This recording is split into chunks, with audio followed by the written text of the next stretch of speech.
Hi everyone. Hey. Actually, it's pretty funny. The first thing I recall about my childhood is playing games. I don't know if my presentation will work right now, but pressing the clicker, but nothing just happens yet. But it's actually really funny because I remember my parents playing on an Atari 2600. Here's one here. And I remember my father playing Frogger. I mean, does this work? Or no? Yeah, my father was playing Frogger, and my mother was playing Pac-Man. And I was just 4 years old when I played my first game. It was called Pitfall, and it was a really exciting game because you had to jump on a rope and you had to evade rolling logs. So it's actually really, really funny because gaming has been a part of my life ever since I was young. And it continued to be a really big part of my life. That's me also. In my family, gaming was a social activity. There was no basement dwelling involved. I mean, I played a lot of Nintendo, I played a lot of Mega Man, and later on we had a PlayStation. And it's really strange compared to a lot of other families. Most play board games, and we had we played, Resident Evil or a game in a house full of zombies, and I helped my father just surviving in that mansion. Or I played a bout of beat 'em up with my mother. It was a part of our lives, And this is not just my story. This is the story of actually millions of other people from my generation. That gaming is actually a part of our lives. But not everyone in my environment was really positive about games. My grandmother, for instance, often said, "Aren't you getting a little too old for video games?" And mostly for the holiday season, I asked for, video games as a holiday present, and she was like, "You're going to play them once, and you're going to put them on a shelf, and you're never going to touch them again. Why spending all that money on video games?" Well, this is my grandmother before her bookcase, so there's a little bit of irony in that, But I talked to my grandmother yesterday, and there's a bit of a generation gap over there. I felt a little bit disappointed and sometimes a little bit, misunderstood. But later on, I came to understand her. And I wanted to become a game designer, when I was young. But it was, around the end of the 90s and the beginning of the year 2000, I wanted to pursue a career in game design, but there wasn't much of education in the Netherlands, really, So I wanted to become a pastry chef. Talk about another ambition. And later on, I wanted to become an architect. But in 2002, I started my bachelor degree at Hanze University called Human Technology. It's about designing products that are user-friendly. And gaming became a pastime. And I forgot all about that childhood dream, but that will soon change.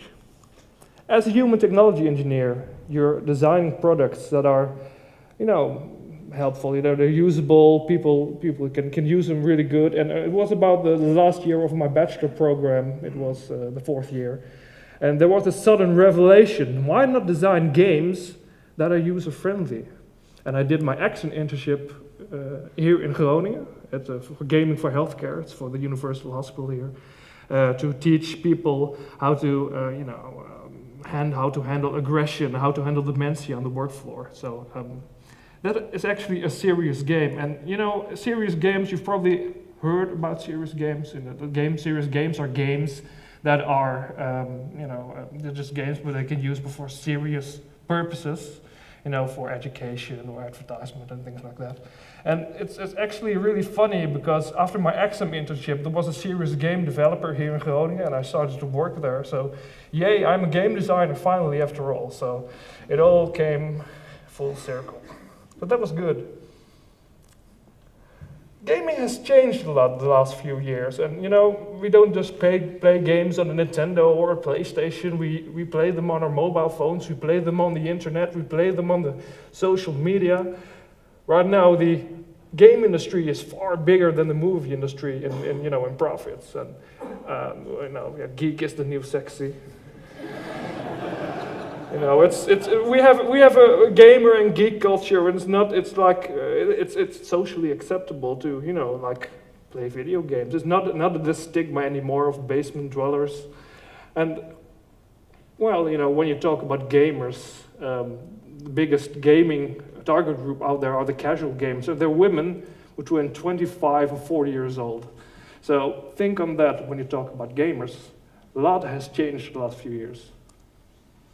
This is a really fun project. I was part of a development team for the first game for blind and sighted children, and a serious game is you know, it has to be fun, but it has to tackle other serious purposes as well.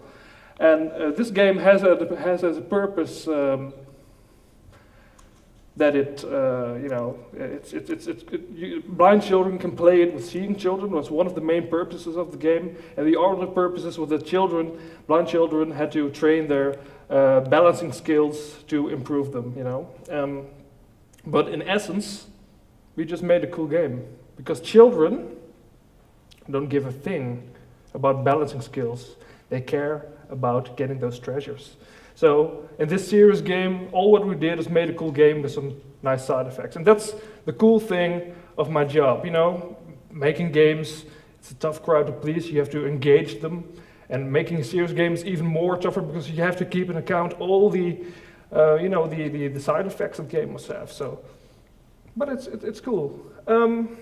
Let's talk about that serious games thing. The first thing I want to state here and now, because we have to get rid of serious games. Now, I'm not thinking about becoming a pastry chef again, but, you know, it's about, we discern as a society fun from game, from serious things. You know, serious things are productivity, work, borrowing, must do, learning, and games are, you know, fun, freedom, things like that. It's an oxymoron. It contradicts itself, serious and games. Actually, we made up the term serious games for people in a boardroom who, think that, we want to spend our budget on serious things. We're not going to spend it on games, but if it's serious games, then it's all right. But that is the old paradigm we have on games. We need to move to a new paradigm. In this paradigm, when a child asks his or her teacher, like, can I play a game? The teacher might say, well, of course you can play a game, but after your assignments, or Friday afternoon is reserved for games, you just finish up your assignments and then you can play some games. That's the old paradigm, and we have to get rid of that. Because, ladies and gentlemen, I want to say to you, games are serious. And I'm going to tell you why. It's actually emancipation of the term games. You know, we have to get rid ourselves of the thought that games are not serious. They're bloody serious. I can't stress that enough. You know, in primeval time, or how do you say it, in the prehistoric times, children learned how to hunt by, chasing each other, playing, and it was depicted in several murals and things like that. And Jane McGonigal, a TED speaker who wrote the book Reality is Broken, one of my biggest inspirators, she described Herodotus in describing the land of Lydia, where they had this big famine, and they ate for one day, and they played games for another day, just to survive those famines. And so games were used to distract people from that famine. And 19th century France, there were war games. 20th century USA, they have America's Army. Those are really serious purposes. Those show that actually play is a natural way of human nature. So that's why games are serious. We have a culture right now, especially for young people. Games are, very important. We have big communities on games, and we have your World of Warcraft wikis. You have a lot of, games are accepted right now, and games are a big part of society. We have to think on how to implement game design principles into our current society. And in designing products, we have to think and relive our design standards. We know we can make really usability products, but are they fun to use? Well, how can you make running and walking up the stairs, how can you make that funny? Or this is my report card from the 4th grade, and it had a sticker on it. Those are really forms of rewards, and why did they stop doing this in the later grades? This is my closing remark, and I want you to think all really well about fun. Take a funny look at serious things. Take a serious look at funny things. And just for designers, managers, educators, just think about this. When we do things, we just do them. However, when we love doing things, we do them better. I want to thank you.